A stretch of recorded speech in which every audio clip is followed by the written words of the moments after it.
Hello, welcome to day 18, and in today's lesson we're going to be looking at various methods you can perform on lists.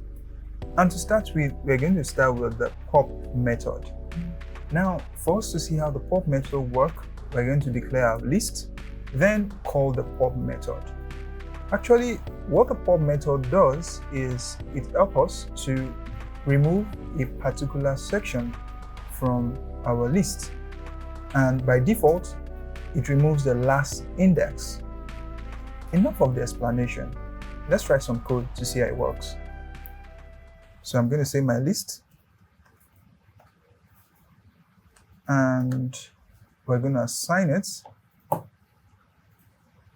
Just going to copy some lines and paste it here. So this is our list. Then let's print it. Let's see what we have. I'm just going to say my list, and I'll right click. Once I right click and want to run the code, just run it. You can see here that we have 1, 2, 3, just like we have it here. So it means that everything worked pretty cool. Now let's perform our pop. So to perform the pop, like usual, we just call the variable. Then we call the pop method. Now let's see what we get.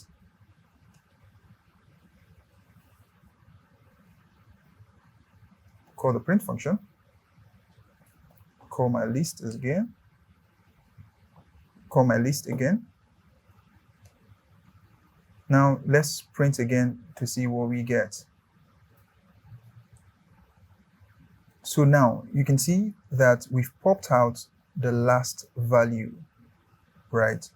We've popped out the last value. In other words, it does no longer exist in the list. Let's perform more example with the pop method. And what we can do right now is we could actually print out this pop if we want. So for instance, we can just write, what if we even choose to save this, give this a variable name, and just call it last item.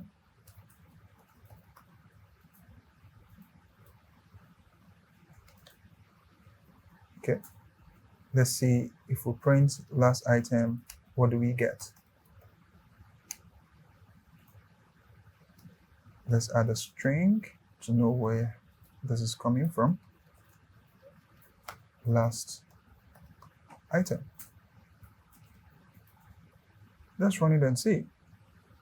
You can see we have our last item, which is what? Pretty much cool. So in some cases, if you don't want to use index and you just want to pop, remove the last index or the last item, pop is something you want to use. Now let's look at another example. Let's redeclare our variable, which contains the list.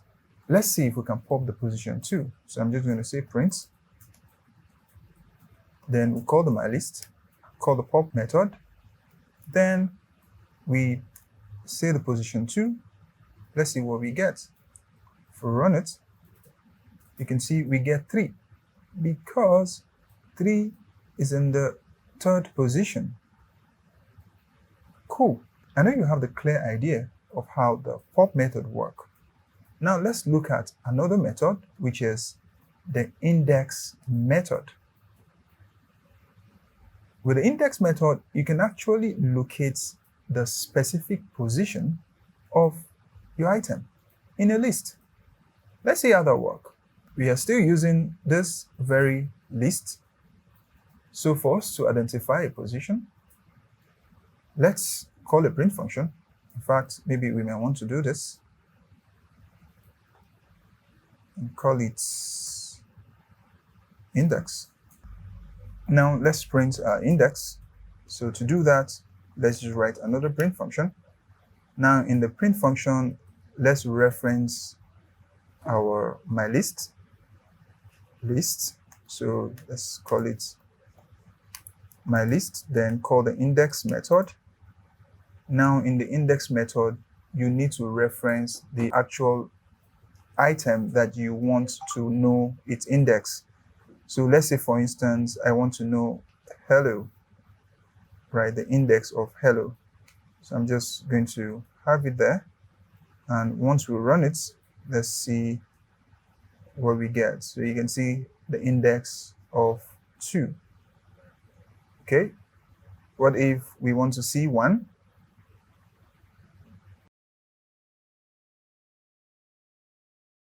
If we run it, you can see 1 is in the position of 0, which is pretty cool, right? So what if we reference the number that doesn't exist in the list? Let's say we do 50. And if we save it and run it, you can see Python is throwing error that it doesn't exist on the list. So you need to be aware of that. Let's just undo and let's retrieve it back to hello.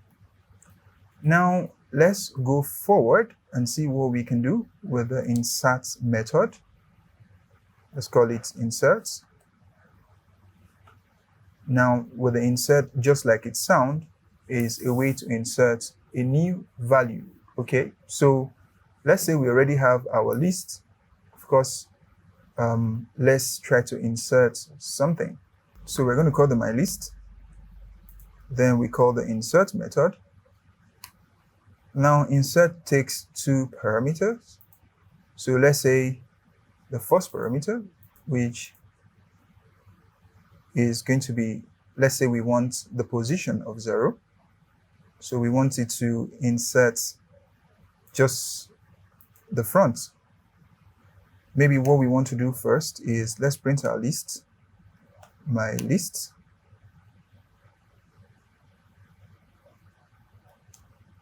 Then I think let's print this as well.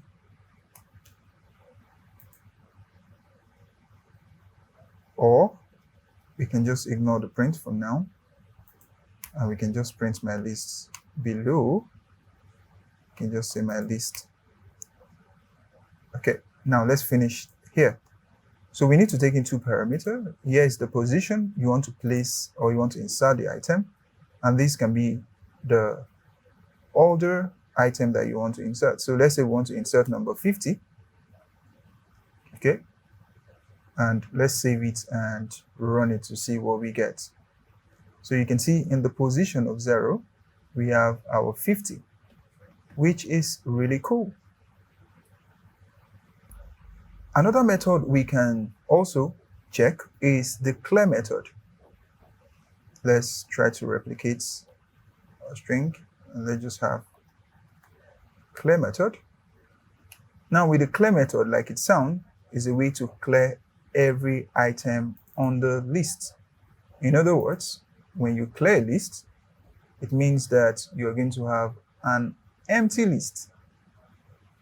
So now let's try to clear my list.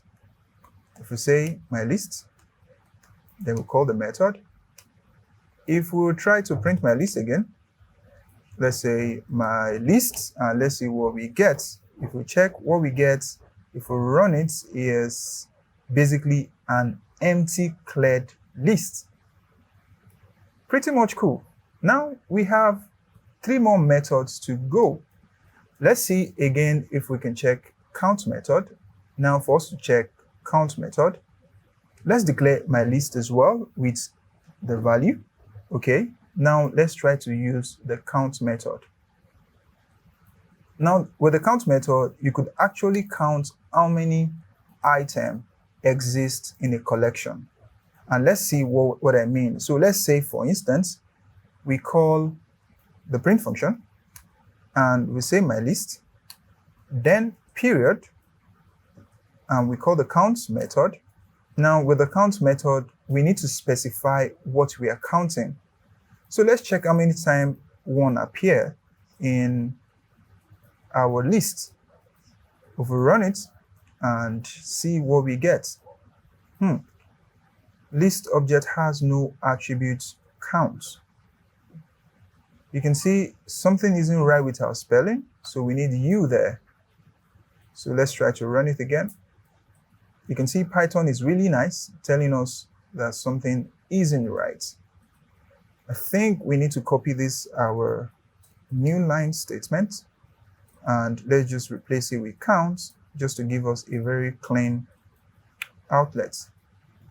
So we can just check it out. So you can see count 3 is what we got. It means 1, 2, 3. We had 3, 1 in our collection. What if we want to check for hello?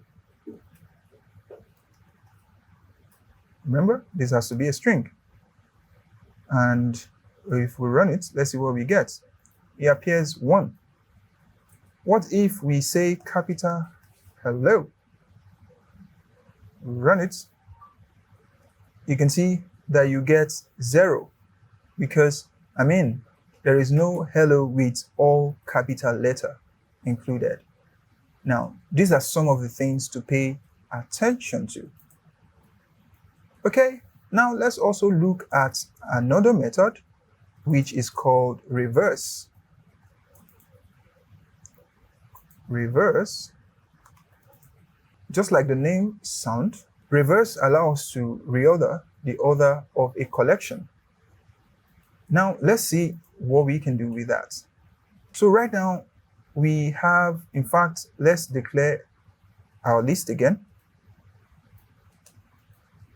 And this time around, let's say our list is going to be in this order.